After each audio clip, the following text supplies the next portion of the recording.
Hello, and welcome to the delicious recipe here on UPRN. This one's called Pumpkin Spice Latte, and I have a returning guest who I love to have on here all the time there, Miss Varla Ventura. And you can check out some of the books that she's done there. There's Among the Mermaids, Banshees, Werewolves, and Vampires, The Book of the Bizarre, Freaky Facts of and Strange Stories, Fairies, Pukas, and Changelings, Beyond Bizarre, Frightening Facts, She Rose, Bold, Brash, and Absolutely Unabashed, and plus there's many more. And we've gone and we talked about many things around, and because it's Halloween month here on UPRN, and we're doing things. I'm just so glad that this lovely guest is able to come back and grace my show once again. Welcome. Well, thanks, Del. Thanks for having me back. It's always nice to be back, and especially in around Halloween time. Kind of made it a tradition. Oh, I forgot to go in. Watching the ones and twos is Hey You, and then his new friend there, Kitten Mouth. So Nice, nice. yeah, so they're also watching the back sensors and doing everything else. They're watching the show. Oh, So cool. Hey, guys. Laura Lee doesn't know I've called that cat Kitten Mouth, but that's what it's called now. So Does now, yeah. so tell me about this. Is Halloween time? Yeah, here we are. Yeah. The veil is supposed to be at the thinnest part going there, and the time of witches, ghouls, and gremlins, and everything like that. And you've done lots of, well, your books there, anyways, of dealing with this stuff, the fairy realm, and ghouls and pukas and stuff like that. And this is also the season of death, right? The end of the harvest where everything dies. Now, do you think that that's part of the reason why this strange phenomenon of people thinking that the dead is coming alive? Yeah, I mean, I've been just contemplating, death and darkness a little more than usual lately. Right? Um, and I think there's something about like darkness as a whole that sort of invokes this feeling of the unknown, the which is synonymous with death. And so, like, we know that, in the tarot, for example, if you get the death card, that doesn't mean that you're going to die.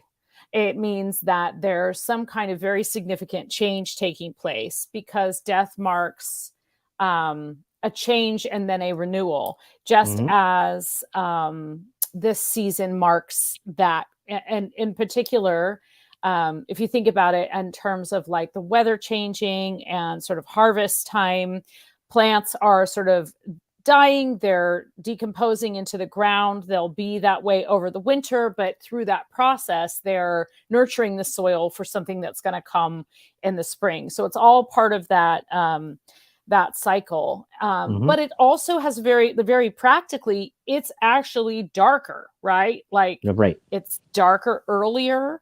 Mm-hmm. Of course, we have, the time change. Here where I live, we have the time change, but it still doesn't help. It's still darker. It's still darker earlier. Did they do that there? Did they do daylight savings there? Or that was Yes. eliminated? I thought that was Nope. eliminated. Nope. There's been talk of eliminating it on and off over the years. But here in the US, we still, with like the exception of a couple of places, we still observe the time change, which means that in the spring, the clocks all move forward an hour, and in the fall, they go back an hour. But I like it because I get an extra hour of darkness, which makes me happy. So I don't complain about it one bit. But even aside from that, I think that usually takes place here in early November. All of those things, just the fact that that sort of a more modern tradition takes place around the same time as so many other holidays, particularly in the Northern Hemisphere, where you have Samhain, which is the Celtic beginnings of Halloween. You have Halloween as we celebrate it today. You have Dia de los Muertos, which is the celebration of the dead, and many other traditions around in particular in the Northern Hemisphere this time of year. And all of these things kind of are connected to the idea that we are kind of like facing this darkness, this unknown.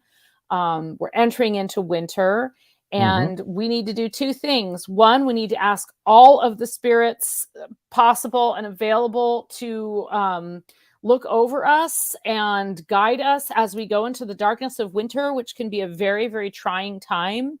It was a trying time once upon a time when you had to hunt all your food, and it's a trying time for other reasons today. There's a direct connection with this time of year and mental illness, rates of depression and suicide go up. So that's all kind of tied in with the tradition of sort of like asking for kind of some help to get through the next few months.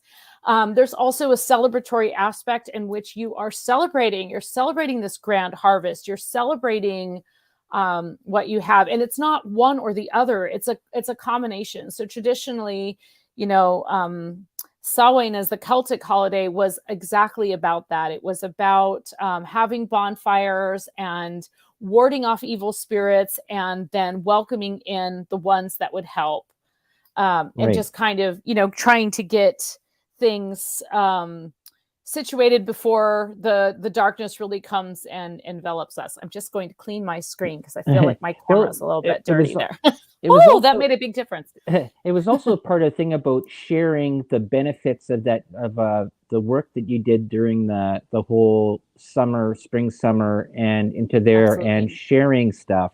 And the part is that the Catholic Church had sort of appropriated it and made it sort of that it was an evil thing, right? Because they're money hungering an entity.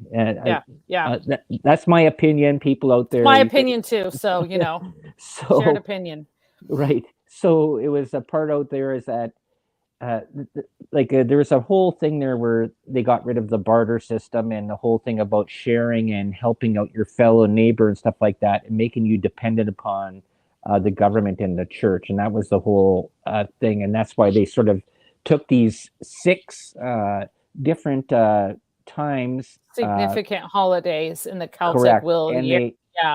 And they put them into the church. Into the Roman calendar. Absolutely. And we know them today. We know them as actually quite frequently people know them more as the Roman holiday than they do the original holiday. But you're absolutely right. There was a huge celebration of sharing, all of the food and the feast that you had worked so hard to everything you had accomplished. We were talking about a time in particular when like people really relied on crops and foraging and what was in the forest and what they were growing, and your for neighbor, food, for medicine, and you relied on your neighbor. And it's interesting because my son just happens to be studying this unit in school right now about he's actually studying about the Ojibwe. And one of the things that the teacher was asking them is kind of about some of the founding principles of, the Ojibwe belief system. And that includes something that he's referring to, or the teacher is referring to as like, it's not a commodity in the monetary sense, but it's sort of like personal contributions. And we were just having this conversation because my son was like, well, we just like, if you learn, it's kind of about learning like shared skills, and what is the good of learning skills? Why do you go and learn something?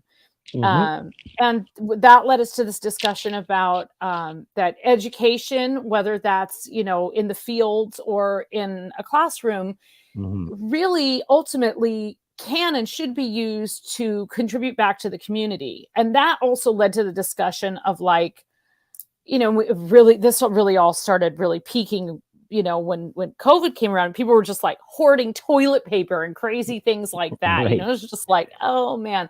Yeah. So there was just like, we just kind of just led this to the discussion where I said, I want you to live on a safe street, but I also want, our neighbor girl across the street, Amelia, I want her to live on a safe street too. And Mhm.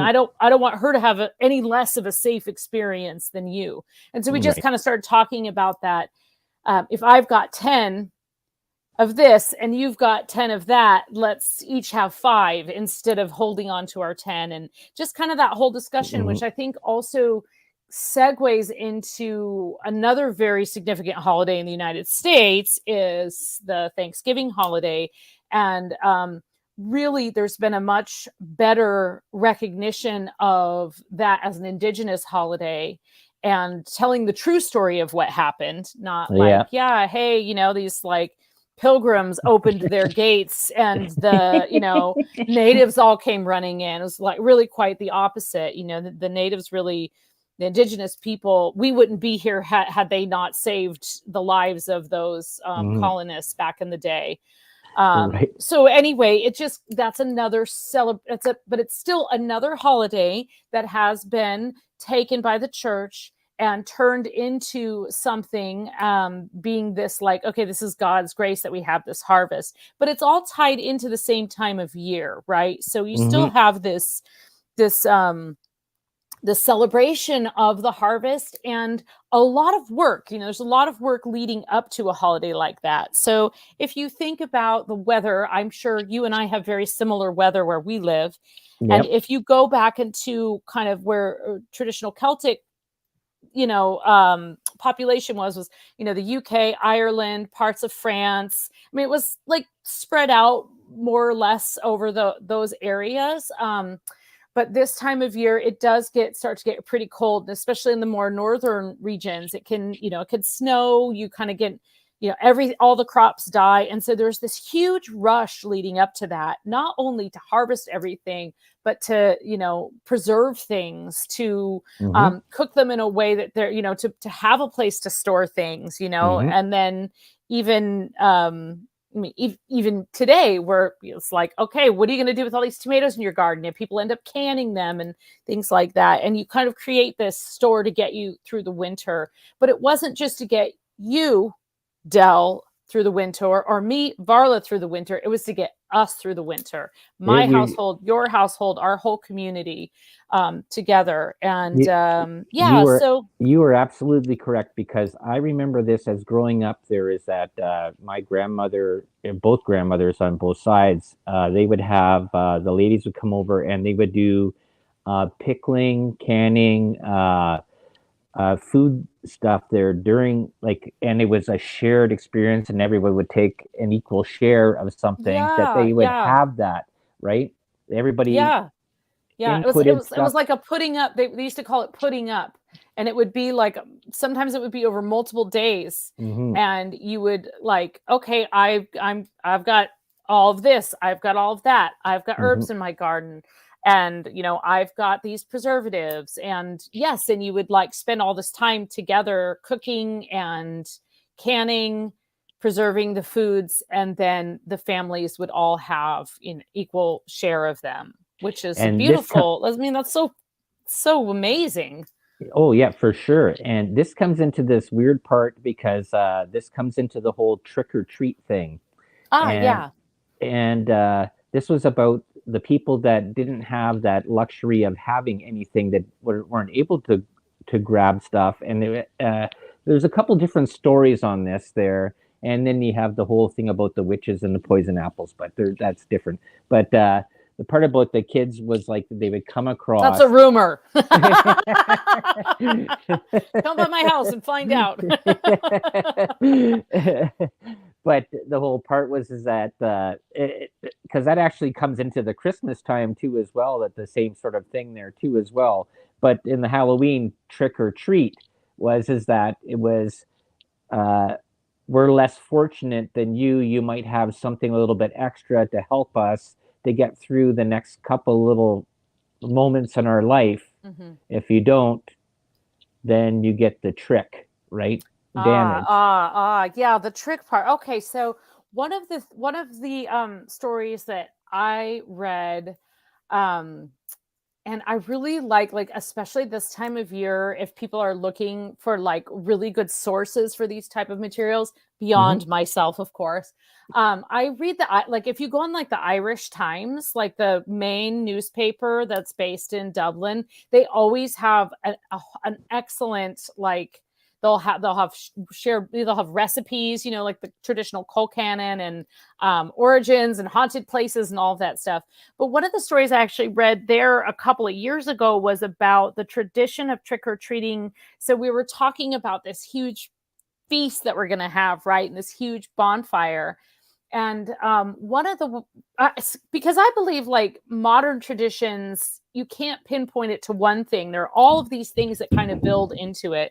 So one story isn't, necessarily more accurate than the other. I think together they form what we have today. And so one of the stories that I read that I hadn't heard before was that you would go around, or the children would go around, and they would go to the wealthier neighborhoods, of course, but they would go around and they would ask for either like a little bit of food or wood for the communal fire. Hmm. And it wasn't considered begging so much as the people who had the people who had and had these big houses and had successful. It was actually their responsibility to give more and to give forward so that you could. And in fact, it became this sort of display of how wealthy you were or how well off you were the more you gave. It's like today the modern equivalent is getting the whole candy bars in the rich neighborhoods. Oh yeah, yes. Oh, Now it's like kids always talk about that. oh So yeah. there's I remember that back when I was oh geez, I was early '80s. You'd always all the kids would be going around trick or treating, and they'd all start talking about whose house has the best yeah, stuff, yeah. and And who's then giving out toothbrushes or whatever?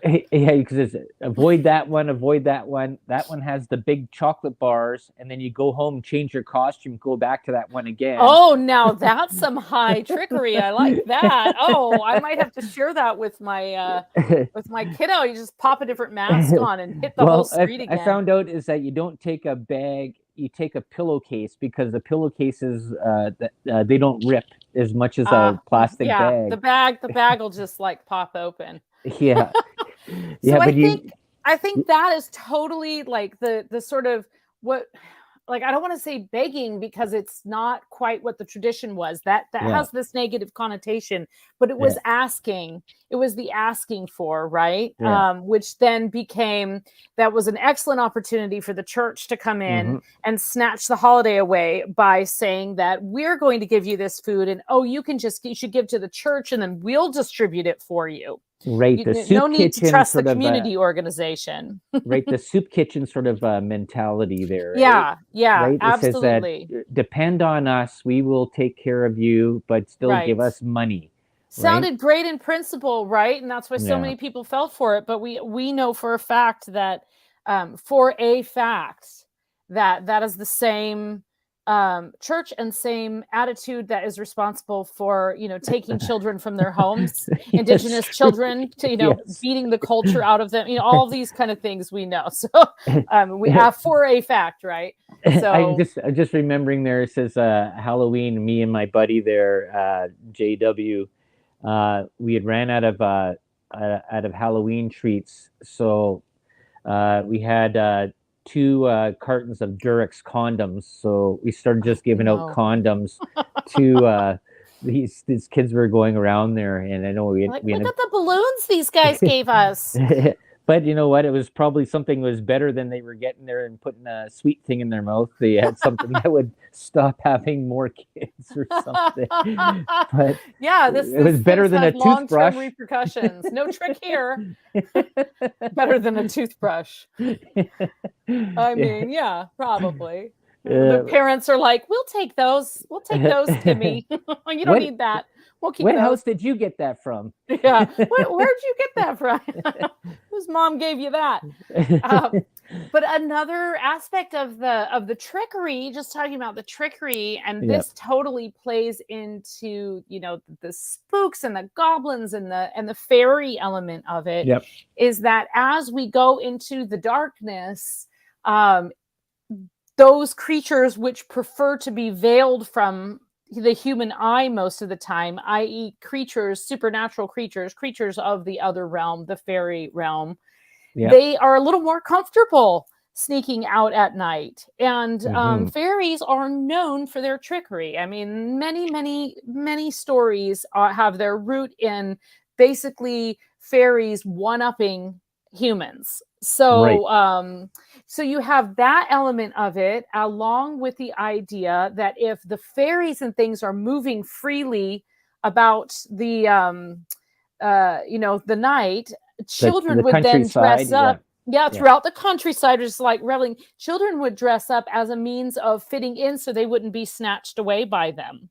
Correct. And then, of course, as the church became more influential, it was that there were witches over on the hills dancing with, pagan Right. dogs and gods and werewolves and Their devils and sexuality is yeah, so oh my gosh, impressive. they're naked over by the bonfire. And to Yeah. be fair, they might have been naked by the bonfire, but not Right. because they were cavorting with the devil, but rather they were cavorting with the spirits, and on the whole to Yeah. get power. But that was power that would then be used and utilized, not always for good by the definition of good, but it Hmm. wasn't an inherently evil act, which is why, today we know that this is a holiday that's sacred to witches, Hmm. and is often viewed as the witches' New Year in the Celtic wheel of the year. It's the new year. Right. This is when things begin, and then when But you, oh, please go because ahead. Yeah, November 1st is what is that's exact November 1st is supposed to be the start of the new year, right? It's a Saints Day. right. Yes. Well, it depends on who you ask. Right. So in the I actually really love, in particular in Mexico, there's sort of a blending of the Catholic traditions and then other Hmm. indigenous traditions that took place that also have kind of they also have similarities and a lot of connection with things that the Celts celebrated at Halloween, and that was really the thin veil. And then you had the Dia de los Muertos, which is really significant holiday in in Mexico and in many other Latin countries. They also celebrate it, but in Mexico in particular, and of course in the United States and Canada, that's also a huge holiday for people of Mexican descent that live in the U.S. or Canada. And they're like, I'm always trying to make sure I include Canada, because I don't want to be that, like, American centric, U.S. centric American who says America, and then everyone else in North America is like, what the hell, you guys? We're also in North America. Check your geography. But anyway, we're bigger. We're bigger than you. yes, because bigger isn't always better, right? So Well, no, no. Well, I'll tell you some depends. women that would say yes. Well, no, but Well, we know what house they can go trick or treat at, though. So there you go.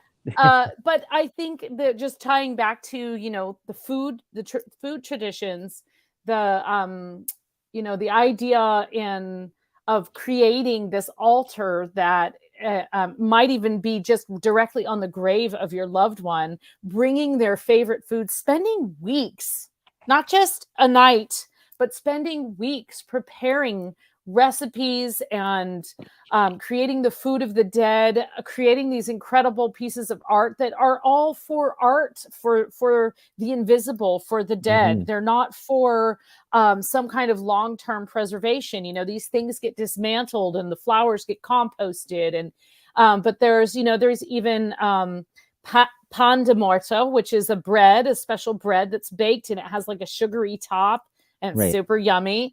And you get Hmm. that, and it's in all different kinds of shapes, and you make the sugar skulls and all of these things that are an offering. And in that tradition, November 1st is so I guess by the Catholic Church, I think the first is so the 31st is All Hallows Eve, the first is All Souls Day, and then the second is All Saints Day. And Mhm.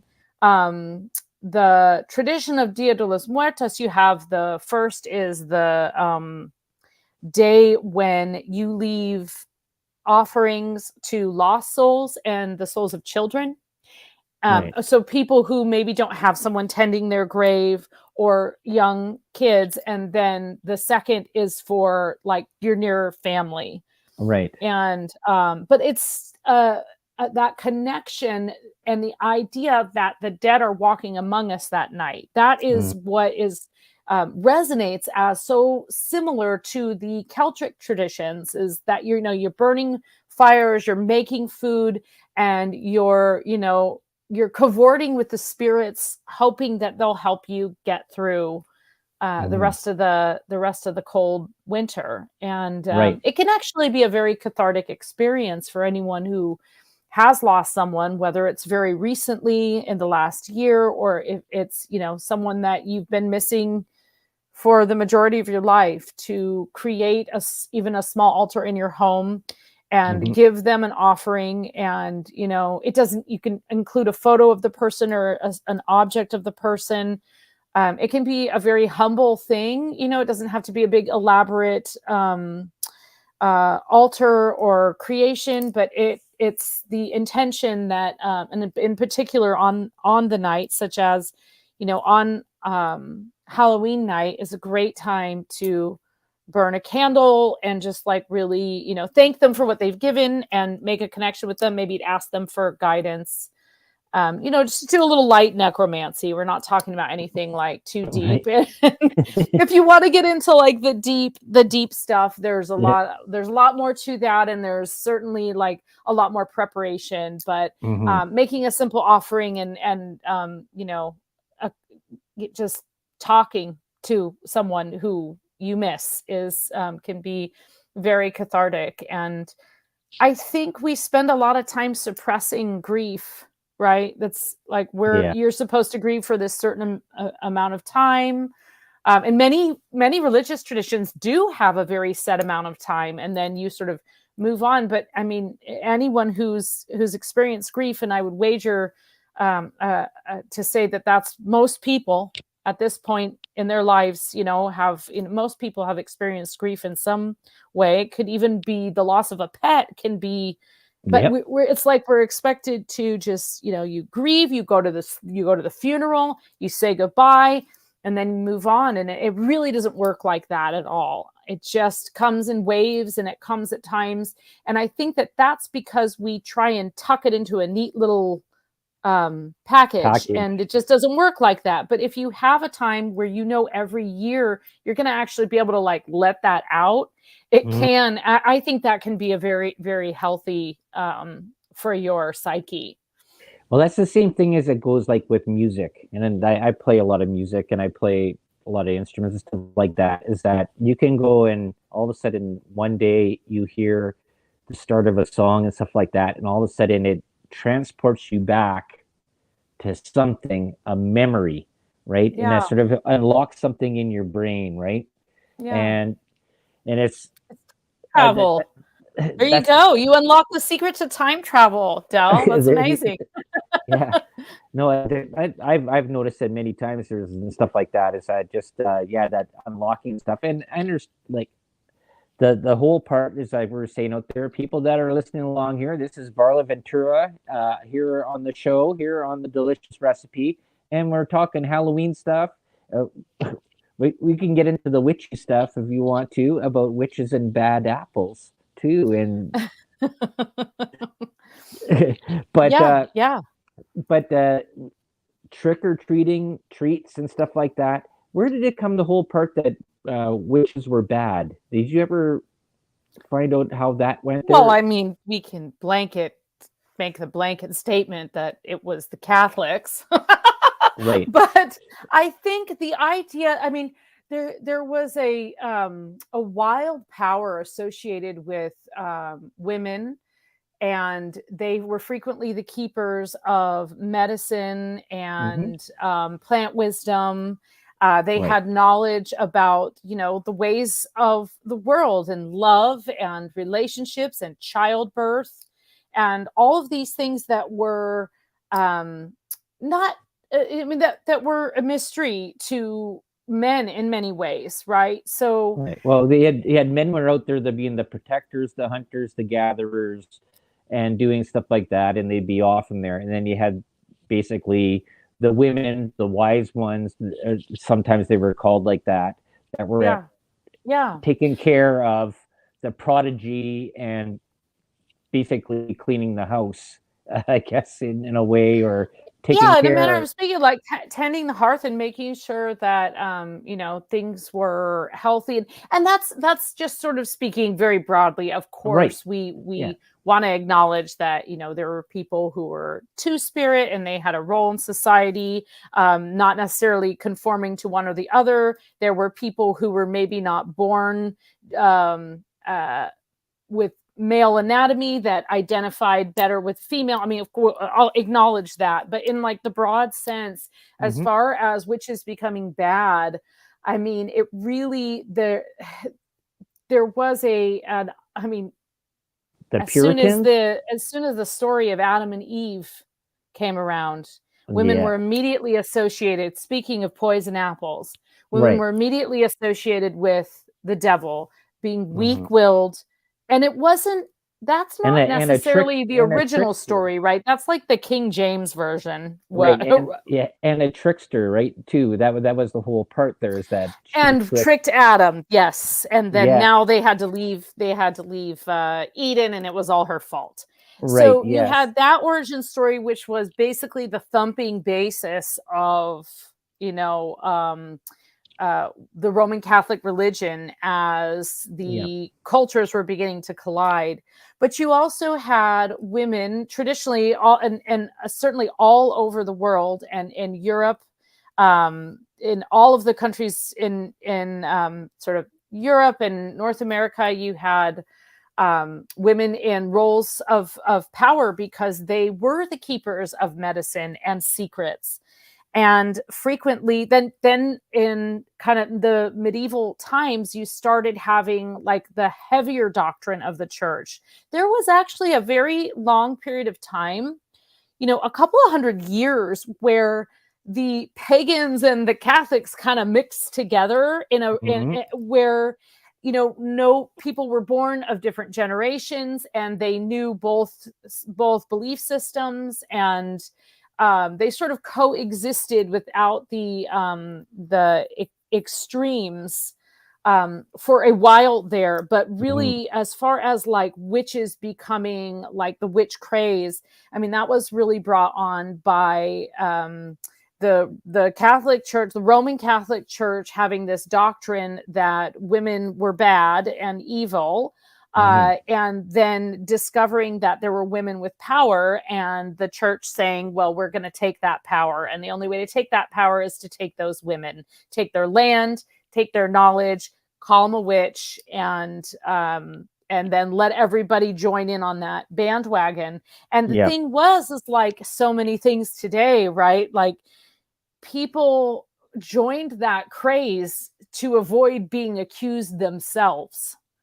And Hmm. so that's why then when you fast forward to like the Salem witch trials, you had young Puritan, I mean, there's these really uptight Puritans, but you had young girls accusing other young girls. Well, I mean, any girl who's ever gone to high school can tell you what the locker room is in PE during physical education, and Well, you I immediately like understand how the Salem witch trials took place, I like that boy. I like him more than you. Yeah, You're a yeah. I mean, witch. just and bored and afraid, living in a lot Yeah. of fear of what was wild and unknown. Right. A lot of fear. And so those things led to the accusation of women being witches and keeping secrets rather than keeping secrets. It became a negative thing. Right. And then it was, it was also conveniently frequently tied in with women who had power and land and Hmm. some fortune themselves. And so So that so what became. So how does the warlock thing come in there, where the male witches, or are they called like that, where they didn't get vilified as much as the female Oh, witch? there were, I believe, like in Salem, I can't remember quite how many, but there were a handful of men that were also hung. There Right. were always men that were accused of Witchcraft. witchcraft. Yeah. Okay.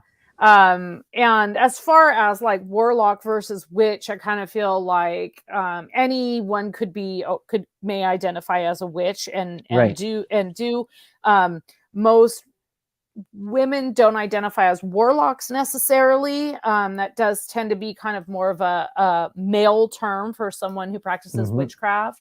But yeah, men were definitely, men flew under the radar. Okay.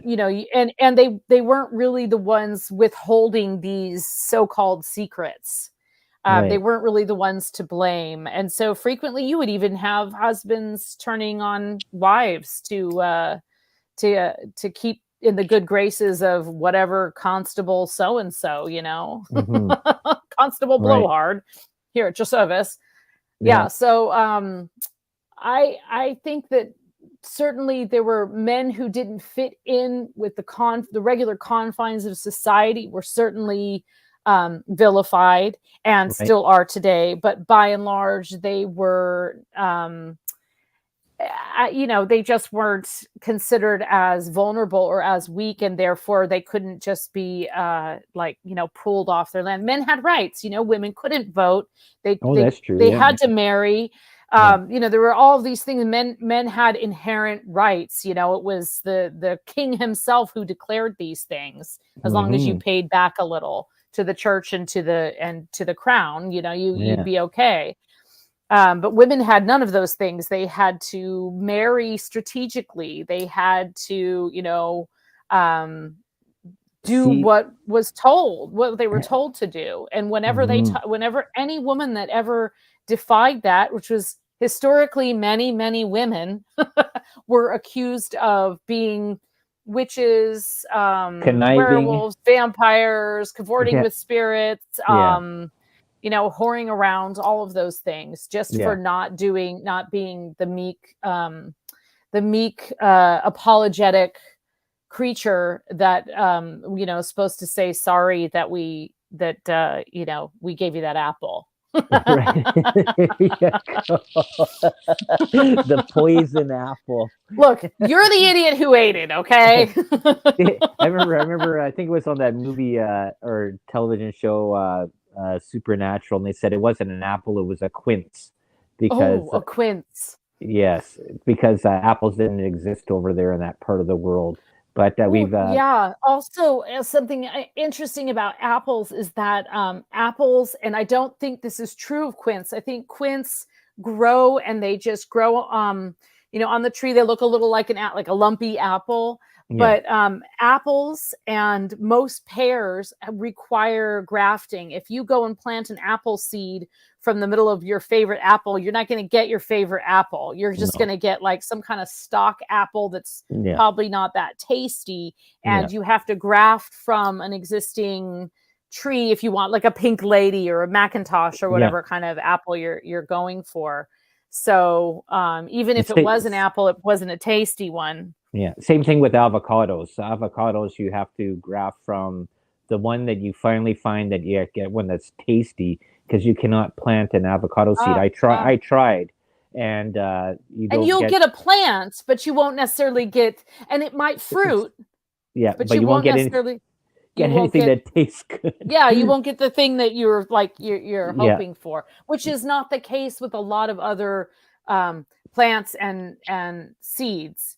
Like if you've got a crop of like the greatest corn, if Yeah. you save seeds from the best looking corn or the finest looking pumpkin or something like that, then you've got you've got your greatest. Uh, you do that natural selection thing. Yeah. Oh, we're getting a whole bunch of things. I gotta find if I can block this person. They're sexy girls. I guess this is Come on, we need comments from actual listeners. Exactly. It's probably because Find you said dates. condom or something on the air. Maybe Like some prob bot is like, "Ooh, they're talking about sex and witches. Let's get to it." witches and condoms. No one's safe. Witchy condoms.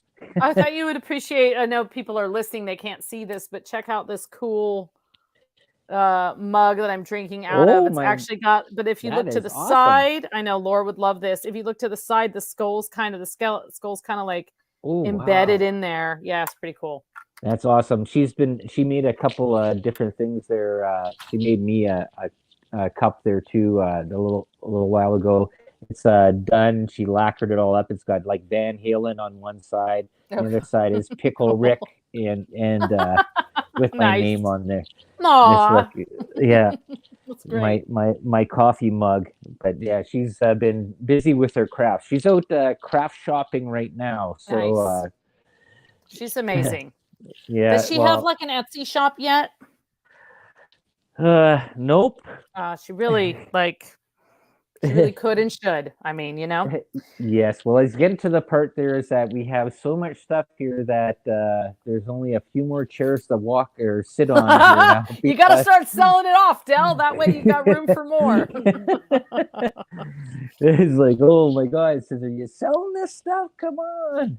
But anyways, that's another thing. Well, she could probably do that for Halloween, Oh, but who I've knows? seen the things she makes. They're absolutely beautiful. She sent me a few Oh little yeah, her like videos her little too. Ouija boards Yeah, and the like yeah, crystal grid, those yeah. yeah, those are amazing. Really amazing. Yeah, she spends a lot of time on it, and no, it's really, really awesome stuff there. Yeah. And she does have a place there you can check out on the Angel Rock and contact her there, people that are listening, and see if she can go and make something for you. But other than that, it said, where are we going to go from here there? Witchy, werewolves, I was kind of thinking about, pukas. well, it's interesting because I was like thinking about like just in the contemplation of darkness and some of the key, like I was thinking about like really classic costumes, like classic Halloween Mhm. costumes. And they kind of come down to like you got witch, mummy, werewolf, skeleton, and vampire. And of course, vampires love this time of year. But I was really thinking about that sort of, it kind of ties in again with the element of darkness that is so prevalent at this time of year in everyone's minds, in the physical world around you. You Mhm. also have, an abundance of bats, right? Bats are like they come out at night, they come out at Yeah. twilight, and then you kind of see how some of these visual things became part of the origins of these like legends of bats Scary, transforming into scary vampires. things. Scary Yeah, things, right? and then there's blood, so that Yeah. actually ties in with women being persecuted as well. For um, most women, blood is not particularly scary. Right. Once 20 every you're 28 of age, days. you see it Yeah. all the time. Yeah. So when you see it, it doesn't like freak you out quite as much as if you've never seen blood before. And I Mm, think you had people in very like specific roles, yeah. especially like in the Victorian era when like Dracula was born Hmm. from Bram Stoker's imagination. And of course, that's not the first vampire story ever. But that was a time of a lot of medical experimentation. Oh It yeah. was a time, which means it was a time of grave robbing. And it was a time of not fully understanding the decomposition process. I remember that Mm, reading this story about the origin of, when you see vampires, like the classic Dracula or even Nosferatu, where the arms are crossed across the chest, and right. that's Yeah. synonymous with like a vampire rising out of the coffin. And that Hmm. at this time when there was great medical experimentation, and this was taking place, um, there were two cities actually in the UK that were very known for their advancements in medicine, and that was in Dublin and in Edinburgh, Scotland, and Bram Stoker, who is Irish, had like these stories. I mean, he was an educated man. The stories, the rumors of grave robbing, and that this grave robbing wasn't. We think of grave robbing like, oh yeah, you just really want the ring, right? But actually, people were taking, especially freshly dead corpses, for the purpose of experimentation. Learning about what actually was inside the human body, and medical experimentation, not in order to advance our understanding of the human body. And when rigor mortis sets in, now if you lay someone in their coffin, and after you have their wake and all of that, but you lay them in their coffin, and people were laid out in crypts a lot, not necessarily, not always just buried in the ground, but you get the coffin out, whatever way you do it, and the body would actually spring forward out of the coffin a bit, and the arms would be crossed because that's how they'd be laid to rest. And so, of course, imagine you're just some like very like uneducated pauper who's been paid a few bob to go and like get this fresh go grab this thing there, go grab old man Jackson or whatever, and then you go into the cemetery and this thing rests, and then you're just going to run screaming, and then of course, to cover your tracks, you're either going to say it was a vampire, or you're going to believe it was a vampire. And so these kind of stories were actually very kind of, see, we're going to make all of those spam bots that spammed your chat regret getting involved here, because now we're getting into necromancy. So actually, there was a documentary I watched on this lady, and she's somewhere in the States, I think in South Carolina or something like that, and she is the head of a forensics thing, and she takes bodies and she puts them out onto her farm,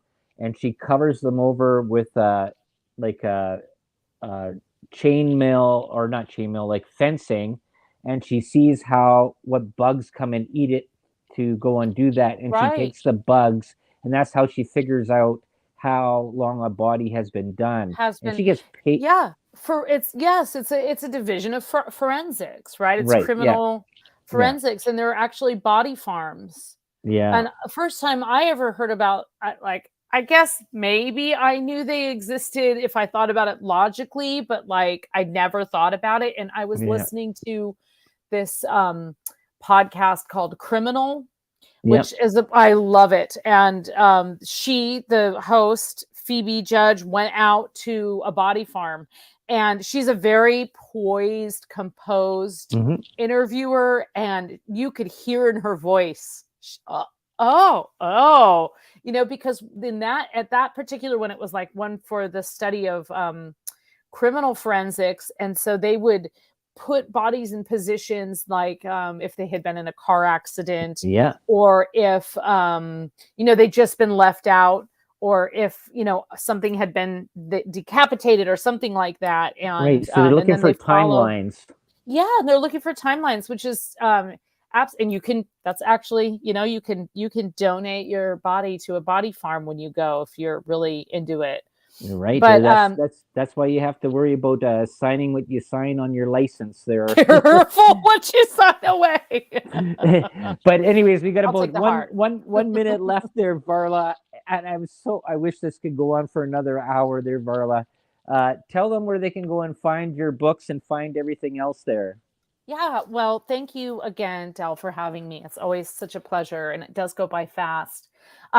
You can visit my website, which is varlaventura.net. So that's a couple of V's in there, varlaventura.net. And I've got links to my books and, occasionally other things on there. I've got a little store, so you can buy some random swag, Varla Ventura swag and stuff.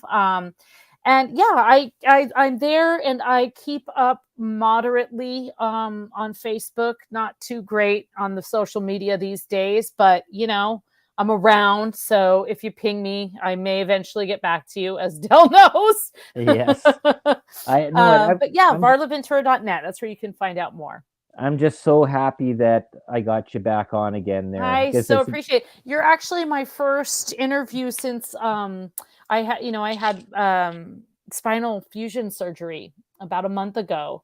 mhm. And prior to that, I had about a month of like, well, I was just not in any shape to um be seen or talk, which is what led to the surgery, of course. Yeah. But yeah, so you're my first. It's really hard for me to get through October without talking to you guys and just having interviews in general. But you're my first back, and so thanks. I You made it appreciate easy. I appreciate it, and I always love you. And you're one of my favorite guests that I ever have on there.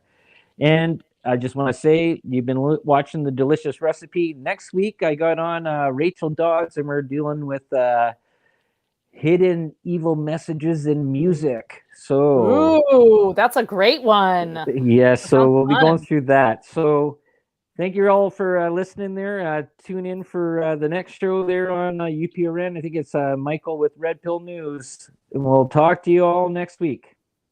All right. Bye.